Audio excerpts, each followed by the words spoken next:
जय श्री राम। राष्ट्रभक्तों को मेरा प्रणाम। और राष्ट्र में क्रांति और राष्ट्रद्रोह की मूवमेंट्स के ऊपर एक तीसरा अंक है। पिछले दो अंकों में हमने ये राष्ट्रद्रोह हो कब से रहा था, कहाँ हुआ, कब हुआ, इसके मूल सिद्धांतों को समझा, इसके पीछे के कारकों को समझा, फिर उसके मोटे मोटे तरीके और इसके पैटर्न को समझा। और हमने देखा कि बार बार कुछ ध्रुव सत्य सामने आते जाते हैं। और हमने कुछ इतिहास के पन्नों में घूम के देखा कि सबसे पहले राष्ट्रद्रोह की रिकॉर्डेड यूरोपियन मूवमेंट कहाँ से शुरू होती है और उनका नतीजा क्या होता है। और हमने कुछ अच्छे तत्वों पर रोशनी डाली, जैसे हर क्रांति जो है अपने कारक को और अपने कर्ता को दोनों को खा जाती है, और उसके बाद जो जन्म लेता है वो क्रांति के जिस उद्देश्य से शुरू हुआ था उसी के विपरीत में, उससे भी भयंकर परिणति लेके एक घटना या एक सत्ता सामने आती है जो क्रांति जिस उद्देश्य से की गई थी उसकी संपूर्ण विपरीतार्थक परिस्थिति जन्म देती है। अब इन बातों के आगे जब हम आगे पहुंचते हैं और साम्यवाद यानी विषैले वामपंथ के जनक रूसी क्रांति तक पहुंचते हैं, तो उससे पहले कुछ और घटनाओं के बारे में भी देखेंगे। जो हमने शुरुआत में फ्रांसीसी क्रांति के बारे में जरूर देखा था, फ्रेंच रेवोल्यूशन पे देखा था कि जब भी देश में क्रांति होती है तो कुछ अर्थव्यवस्था में उथल पुथल होने की आवश्यकता होती है, जनता में आक्रोश की आवश्यकता होती है, फौज के अंदर, जनता के अंदर, और जो सत्ता है, जो राजा है या जो भी उस दिन की सत्ता है, चाहे पार्लियामेंट हो, राजा हो, जो भी सत्ताधारी, इन तीनों के बीच में एक असमन्वय, इसका होने की आवश्यकता है। और हमने समझाया भी था कि इसको क्लॉज़विट्ज़ का त्रिभुज कहते हैं। जब भी इस त्रिभुज में समस्या आएगी, घटनाएं घटेंगी। आज इस विषय को जब हम सोवियत रूस के क्रांति की तरफ देख रहे हैं, देखने से पहले एक बहुत ही उम्दा शेर, उसको हमें आज कहने की अनुमति मिलनी चाहिए। शेर कुछ ऐसा है: लम्हों ने खता की, सदियों ने सजा पाई। मैं इसमें, मुझे पहली बार ये शेर के साथ परिचय कराने वाले डॉक्टर जनरल रिटायर्ड डीवी शेखटकर जी का प्रणाम करना चाहूँगा, क्योंकि मेरे वो पिता तुल्य मेरे गुरु रह चुके हैं, जिन्होंने मुझे स्ट्रेटेजिक साइंसेस से परिचय करवाया था। तो आगे चलते हैं। रूसी क्रांति से पहले, जब रूसी क्रांति हुई, वो घटना घटी कब की थी? इतिहास के पन्नों में अगर आप देखें तो रूसी क्रांति घटी थी लगभग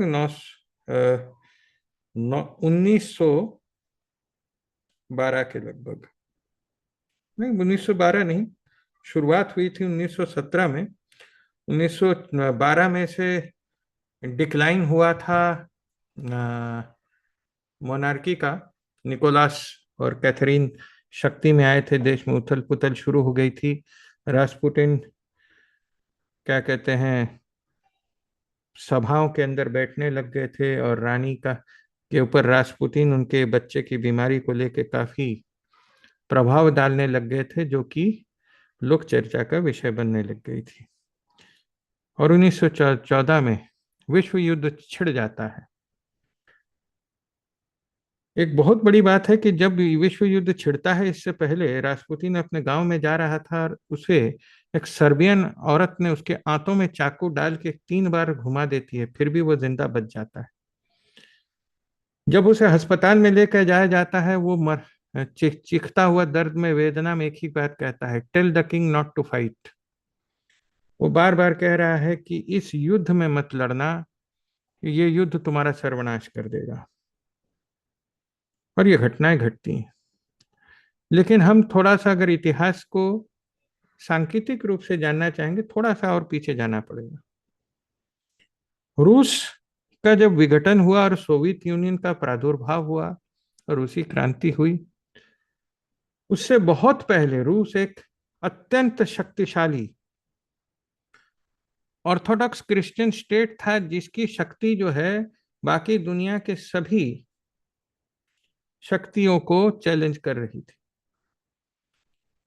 कुस्तुनतुन की हार के बाद जब क्रिश्चियनडोम लगभग टूट सा गया, वेस्टर्न रोमन एम्पायर पूरी तरह से विघटित हो चुका था। ईस्टर्न रोमन एम्पायर को बाइजेंटीन कहते थे।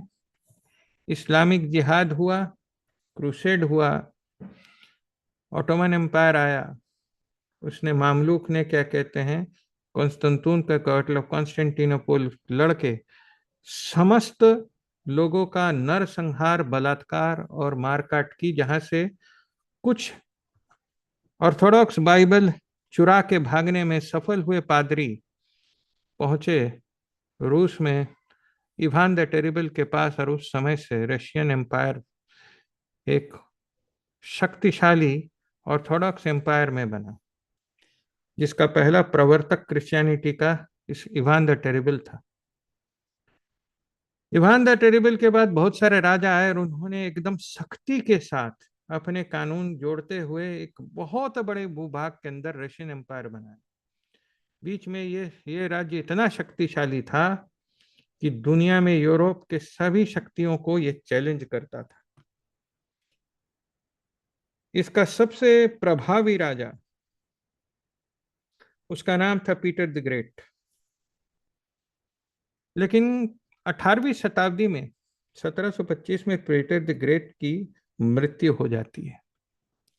और जिस तरह भारत का सर्वनाश हुआ था सम्राट हर्षवर्धन की मृत्यु के बाद, इसी प्रकार पीटर द ग्रेट के बाद रशिया में एक के बाद एक तख्ता पलट होना शुरू हो जाता है।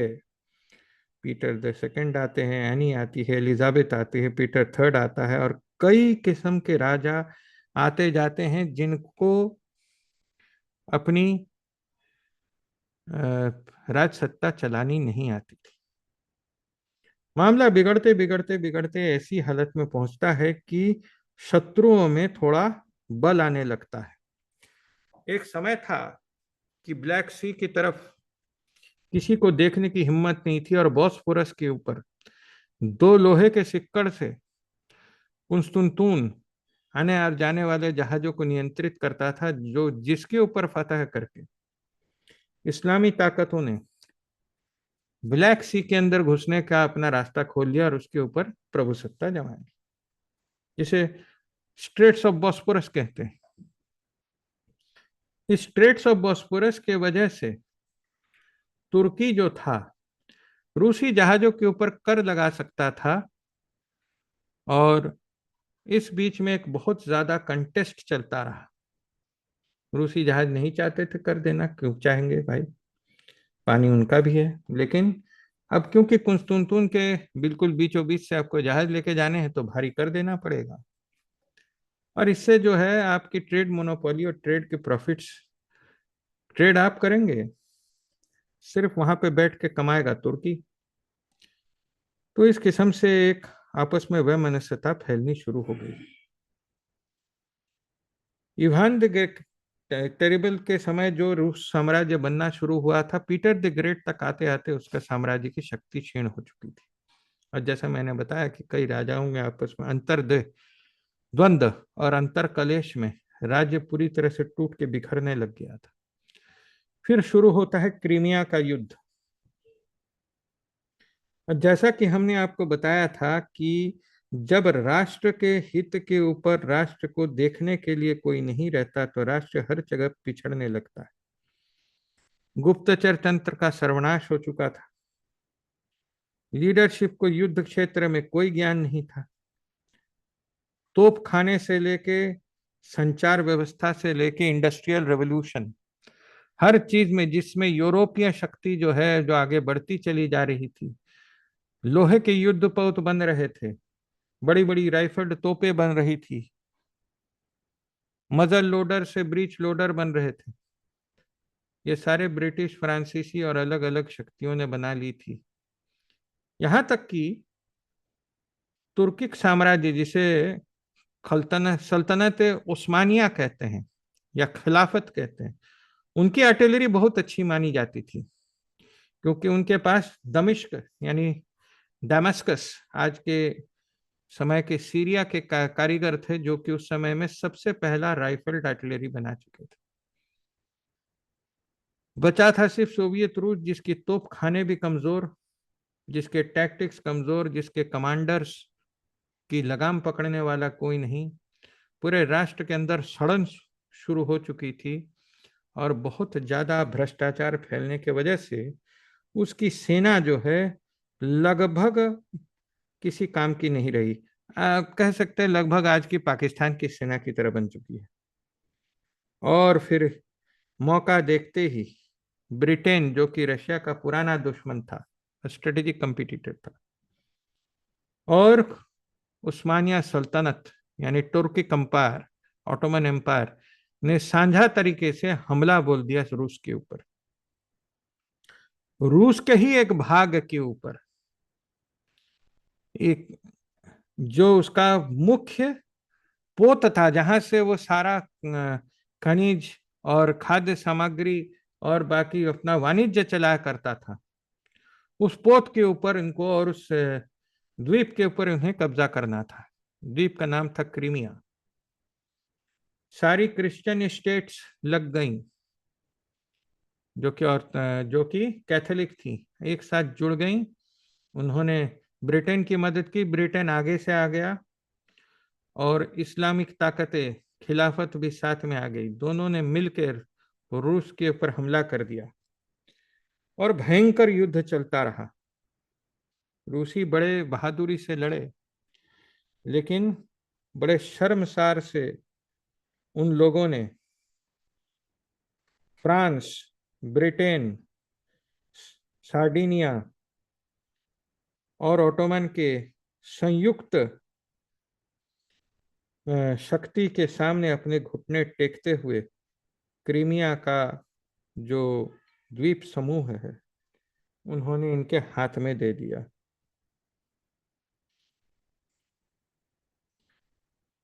और देखा गया कि बीच में क्या कारक क्या था, क्यों इन यूरोपीय शक्तियों ने, जो कि कुछ साल पहले ही ये लड़े थे इस्लाम के खिलाफ, ज्यादा दिन नहीं हुआ था,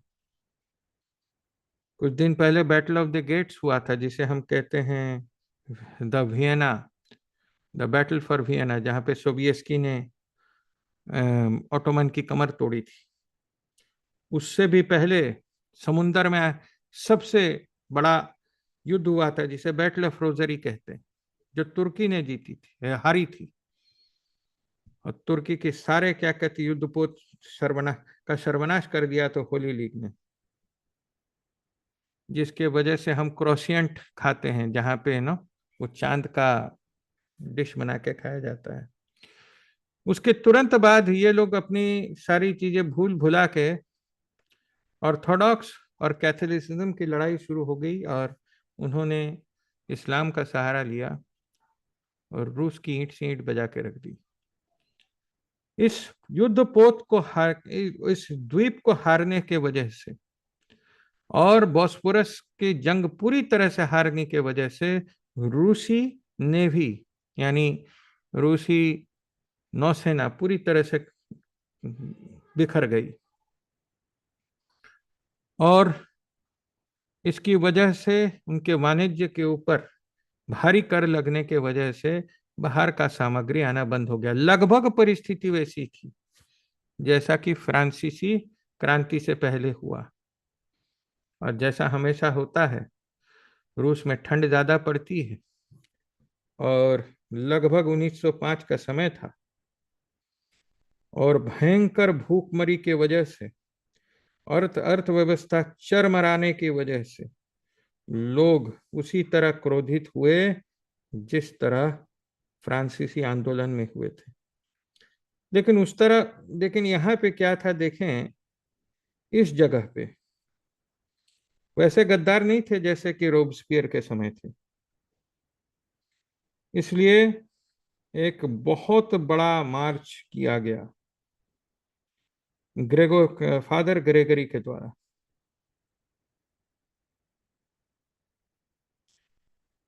और इसको कहा जाता है द ब्लडी संडे मैसेकर। करीबन 22 जनवरी 1905 में सेंट पीटर्सबर्ग में लगभग 1 से 1.5 लाख लोग फादर ग्रेगरी गैपोन, जो कि उस वक्त रूस का आर्च बिशप था ऑर्थोडॉक्स, उसके लीडरशिप में राजा के सामने हाथ जोड़ के अपनी दरिद्रता की और अपनी दुरावस्था को समझने के लिए समझाने के लिए मिल के इकट्ठा हुए। राजा के जो सैनिक थे वैसे तो उनकी अवस्था हमेशा युद्ध स्थल में बहुत बुरी थी। क्रीमिया दे के आए थे, जैसे अपनी पाकिस्तानी सेना हमारे सामने हर बार पतलून उतारती है, वो सेना दुश्मन से हार के आई थी, लेकिन अपने लोगों पे गोली चलाने में उसे बड़ा जरा भी शर्म नहीं आई।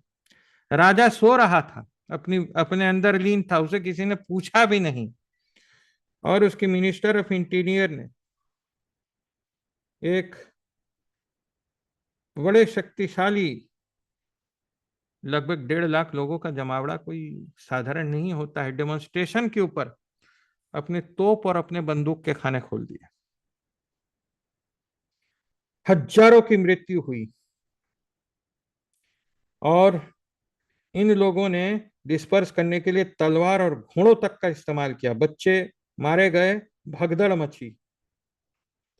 जितने के लोग गोलियों से नहीं मरे, तलवारों से नहीं मरे, भगदड़ से उससे ज्यादा मच गई, क्योंकि एक जान लीजिए कि जहां पे 1-1.5 लाख लोग एक जगह पे इकट्ठा होंगे, भगदड़ से ही कितने लोगों की मृत्यु हो जाएगी।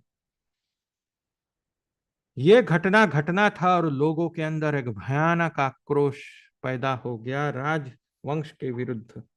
बोला कि ये राजा तो ऐसा है कि जो हम अपने बच्चे भूखे मर रहे हैं, हमारी दुख भरी कहानी तक इसके पास सुनने की कोई इच्छा नहीं है।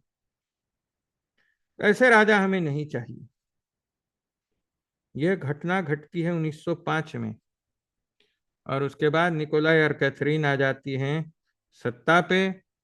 रास्पुटिन का कांड होता है और प्रथम विश्व युद्ध होता है। और प्रथम विश्व युद्ध में वही कारक बड़े खतरनाक होते हैं। रास्पुटिन अच्छी तरह से जानता था, रास्पुटिन कराह क्यों रहा था कि युद्ध मत करना, युद्ध मत करना, क्योंकि जिन लोगों से पैसे खा खा के रास्पुटिन ने कैथरीन के इशारे पे या कैथरीन से कह के पोस्टिंग कराई थी, रास्पुटिन को अच्छे से मालूम था वो जनरल किसी काम के नहीं थे। वो बड़े ही करप्ट और विलासी जनरल थे और उनको युद्ध श्रेणी में कोई भी महारत हासिल नहीं थी।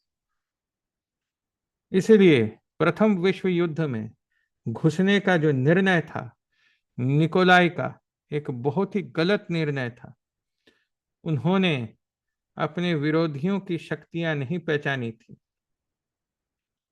और उन्होंने ऑटोमन के विरुद्ध में, ब्रिटिश और जर्मनी के विरुद्ध में युद्ध घोषणा कर दी। नतीजा भयावह। तोपखाने अलग, गोला अलग, राइफल अलग, उसके अंदर जाने वाली गोलियां अलग। कमांडरों ने अपने सामने लोगों को गाजर मूली की तरह कटते देखा जर्मन मैकेनाइज्ड इन्फेंट्री के सामने। उस वक्त प्रशिया का जो आर्मी थी, जर्मन आर्मी थी, उसका नेतृत्व कर रहे थे जनरल हिंडनबर्ग, एक महान व्यक्तित्व जिनका नाम इतिहास में कई बार देखा जाएगा और बिस्मार्क के बाद उनको जर्मनी की आत्मा कही जाती है। उन्हीं के नाम से जुड़ा हुआ होता है वर्मैक्ट, जिसका जर्मनी का अर्थ है वॉर मशीन। ऐसी भयंकर मृत्यु के बाद जहां पे लाखों सेनानी मारे जा रहे हैं, उनके कमांडर युद्ध स्थल पे अपनी आत्महत्या कर रहे हैं। एक के बाद एक डिवीजन पकड़ा जा रहा है, डिवीजन के डिवीजन अबैंडन हो रहे हैं जर्मन सेना के सामने।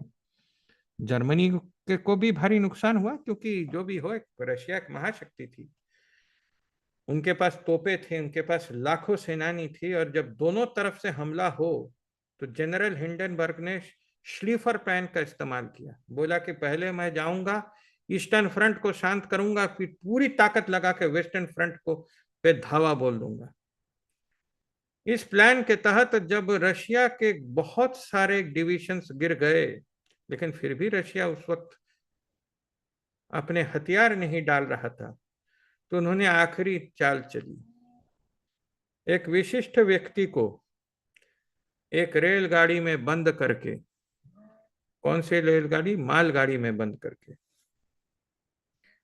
जिसके चारों तरफ हथियारबंद गार्ड्स थे, और उस व्यक्ति को कहा गया कि ये बर्लिन से निकलते वक्त इसके हाथ पैर इस लोहे के कुर्सी के साथ बांध देना, और कहा गया था कि इसको बाहर जाने की इजाजत नहीं देना, सिर्फ ये बाथरूम तक जा सकता है, बाथरूम में भी अकेला नहीं जाएगा। ये व्यक्ति जब वहां से निकलेगा और अगर इसने कहीं पे भी जर्मन एम्पायर के बॉर्डर के अंदर घुसने की कोशिश की, जैसे गोली मार देना। तो व्यक्ति इतना खतरनाक होना चाहिए था। ये धीरे धीरे मालगाड़ी जो है, क्योंकि लोगों की गाड़ी की चेकिंग होती है, मालगाड़ी के अंदर भूसा और कुछ ऐसे जानवर दिए जा रहे थे, उसी के एक गाड़ी में ये व्यक्ति था। धीरे धीरे रशिया के नजदीक, बॉर्डर के नजदीक एक शहर में ये मालगाड़ी रुकती है, और चुपके से इस व्यक्ति को निकाला जाता है, और स्मगलिंग रूट से इस व्यक्ति को रूस के अंदर प्रवेश किया जाता है। और किसी तरीके से, बड़े कठिनताओं से, यह व्यक्ति युद्ध के अंतिम चरण में पहुंच जाता है मॉस्को, रेड स्क्वायर। इस व्यक्ति का नाम था व्लादिमीर इवाश्चेनिविक उलियनोव लेनिन। इस नाम में उलियनोव का नाम बहुत ही संगीन है। अब पूछिए क्यों? क्योंकि यह खानदान जर्मनी में क्यों रहता था, रशिया में क्यों नहीं रहता था? याद रखिएगा, ईरानियन रेवोल्यूशन में भी खमीनी कहां से आया था, और रूसी क्रांति में ये रूसी महानायक कहां से आए थे? क्या ये जो नायक हैं, ये दूसरे शत्रु राष्ट्रों के हाथ के कठपुतली तो नहीं है? कहीं ये टुकड़े टुकड़े गैंग चाइना के, जिस तरीके से हम लोग कहते हैं, रोटियों पे पलने वाले गद्दार तो नहीं है? उलियानोव खानदान रशिया के पुलिस थाने में एक टेररिस्ट संगठन माना जाता था। इसके बड़े भाई ने जार 14 की बम ब्लास्ट करके हत्या की थी, और इसी का छोटा भाई कई साल अपने अंतर्देश के बाद वापस आ रहा था। इसके बाद जो हुआ उसको रूसी क्रांति कहते हैं। युद्ध के परिस्थिति से झुंझलाए हुए दुखी रशियन सैनिक जब घर वापस आ रहे थे, रेड स्क्वायर में खड़ा यह व्यक्ति उनके क्रोध को दावानल का हवा देता है और बोलता है, religion is the opium of the masses. आज तुम्हारे इस दुर्दशा का कारण क्या है? ये वो राजा है जो कि किसी काम का नहीं है। तो सोचना चाहिए, क्या ये राष्ट्रद्रोह तो नहीं है? देश संकट में है, युद्ध में है, और ये व्यक्ति ऐसे ऐसे कह रहा है। कह क्यों रहा है? निकोलाई ने क्या किया था? जब उसने परिस्थिति बदलते देखे तो करीबन 1915-16 में उसने कमान अपने हाथ में ले ली बेचारे ने। राजा खुद फ्रंट में जाके लड़ रहा था। उसके बावजूद सेनाएं जब हारी तो उसने उठा के सारा ठीकरा राजा के सर पे डाल दिया। यही होता है क्रांतियों में, जब देश समस्या से जूझ रहा है और आप किसी के पीठ में छुरा भोंके और पूरे स्टेट को चरमरा दे।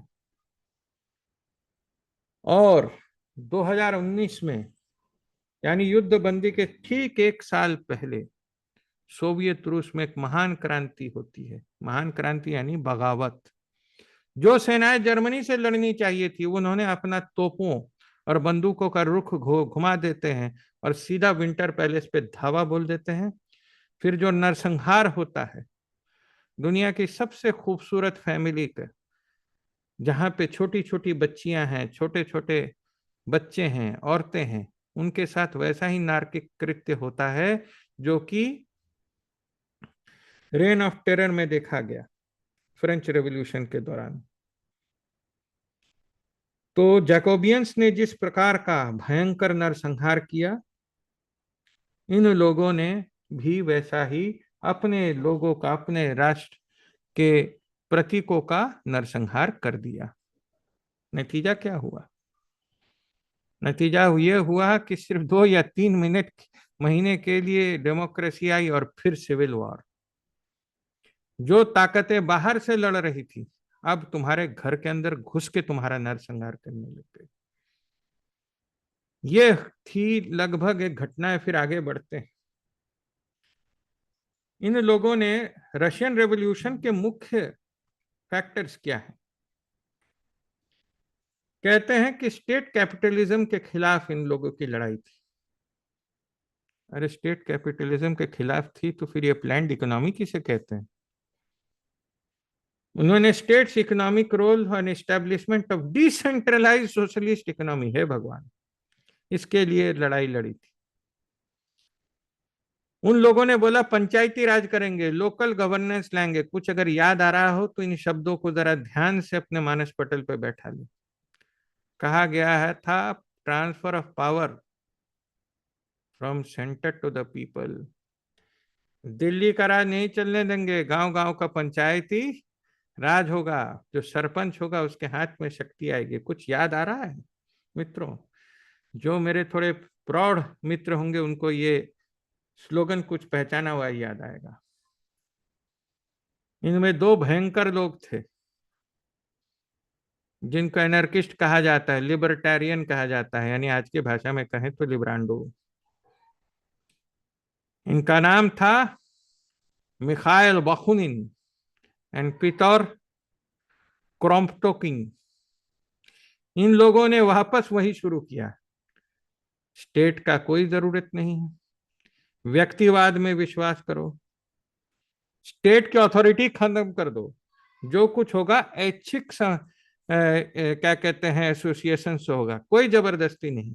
यानी आज सेना को चार्ज करने के बाद बारे में कहो, ऑर्डर दो कि गो एंड फायर, तो उसकी जिसकी इच्छा होगी वो गोली चलाएगा, किसकी नहीं इच्छा होगी गोलियां नहीं चलाएगा। इस किस्म के उद्दंडता का प्रचार ये लोग करते थे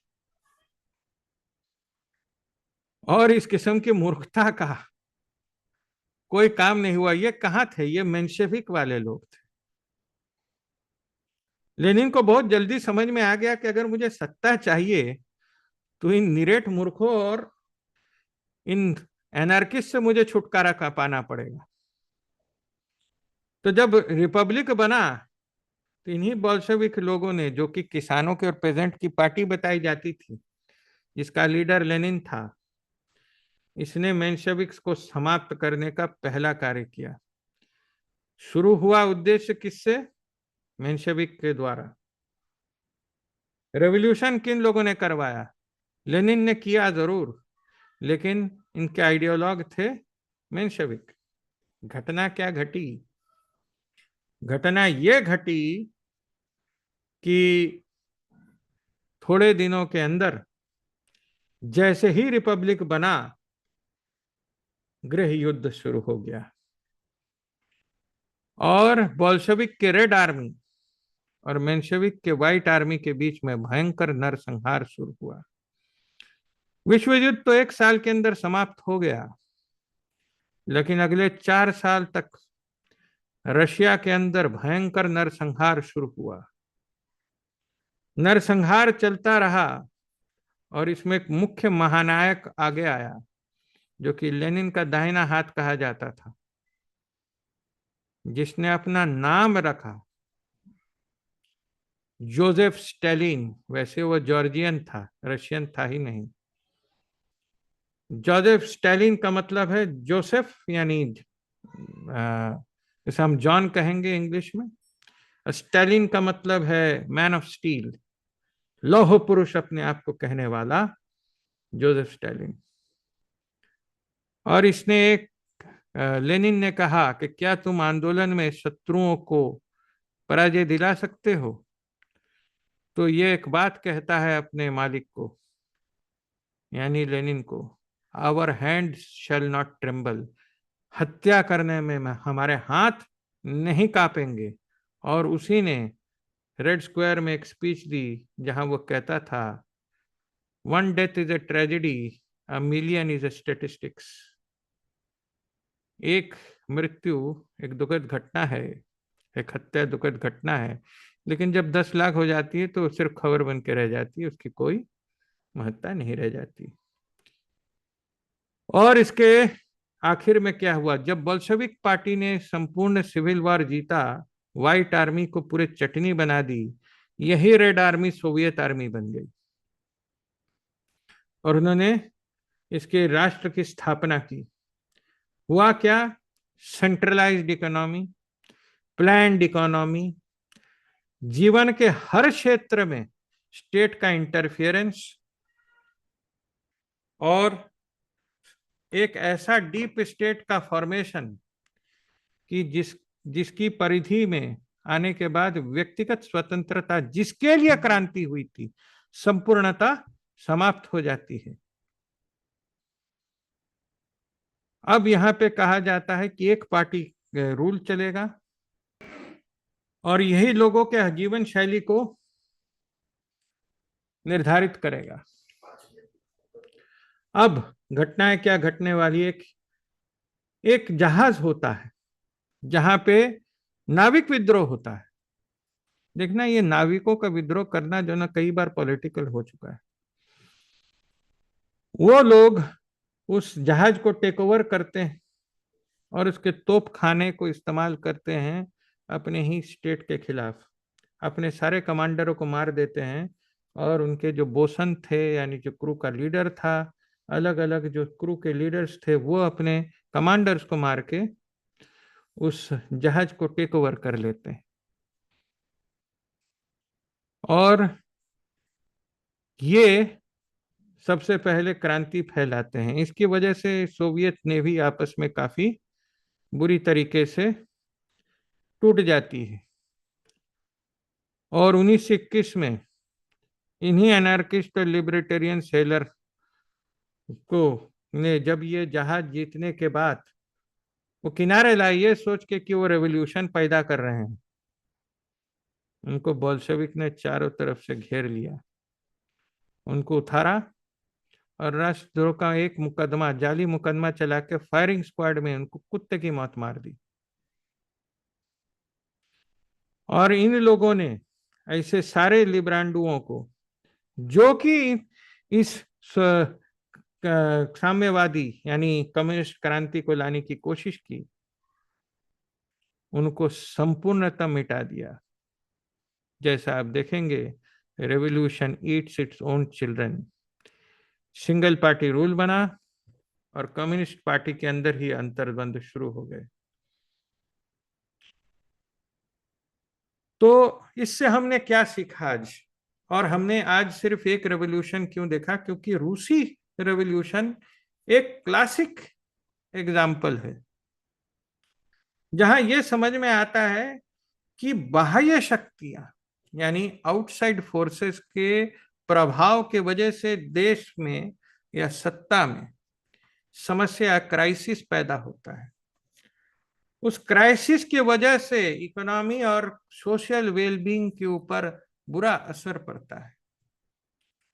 उस बुरे असर से लोगों के पीड़ा बढ़ने के वजह से उनके अंदर उत्तेजनाएं आती हैं और वो अपने सरकार से जवाब मांगना शुरू करती हैं, उनको अकाउंटेबल पकड़ती हैं और उनको अपने दायित्व का संज्ञान कराने की कोशिश करती है कि तुम मेरी सफरिंग को समझो और हमें उबारो। इसमें यह देखा जाता है कि वो राष्ट्र सबसे पहले समाप्त होते हैं जिनकी जनता राष्ट्रभक्त नहीं होती, जिनकी जनता ये नहीं कहती कि हम लोग एक रोटी खाएंगे लेकिन साथ में मिलकर लड़ेंगे। वही राष्ट्र के अंदर इस किस्म के राष्ट्रद्रोह के मुकदमे चलते हैं और क्रांतियां होती हैं। और फिर क्या होता है जब ऐसी घटनाएं घटती हैं? अगर हमारे पास ऐसे राज्य नहीं है जो जनता के नसों को पकड़ के उनकी भावनाओं को समझें, तो उनके ऊपर ब्रूटल रिप्रेशन करती हैं, जिससे देश के अंदर क्रांति की आग लग जाती है। और एक बार आग लग गई तो इसे बुझाना बहुत कठिन है। और इस आग में रोटी सेकने आपके सारे शत्रु आ जाते हैं। और जब ये आग आपको निगल चुकी होती है, आपकी जलती हुई चिता पे खाना बनाने वाले लोभी कुत्तों की कोई कमी नहीं आती। लेकिन इतिहास और ईश्वर कर्म बंध से इतना अच्छा निर्णय करता है कि जो लोग आपके इस राष्ट्र के साथ गद्दारी करते हैं, आने वाली शक्ति जो उभर के आती है सबसे पहले उनका निराकरण कर देती है। अपने ही पैदा किए हुए लीडर के द्वारा कारक स्वयं समाप्त हो जाता है। यही हमारे ये आज के अंक की कहानी है। इसके आगे हम जो भी देखेंगे यूरोप के कंटेम्पररी इतिहास के अंदर होने वाली क्रांतियां हैं, जो कि कम्युनिस्ट रेवोल्यूशन के संपूर्णतः विपरीत होंगी। तो हमारे श्रोतागण हमें बताएं कि आपको ये इतिहास का विश्लेषण कैसा लगा, और कमेंट में हमें बताएं कि आपको अंक में और क्या सुधार चाहिए, और अपने विचार व्यक्त कीजिएगा। हमारे साथ बने रहने के लिए धन्यवाद। जय हिंद, जय श्री राम।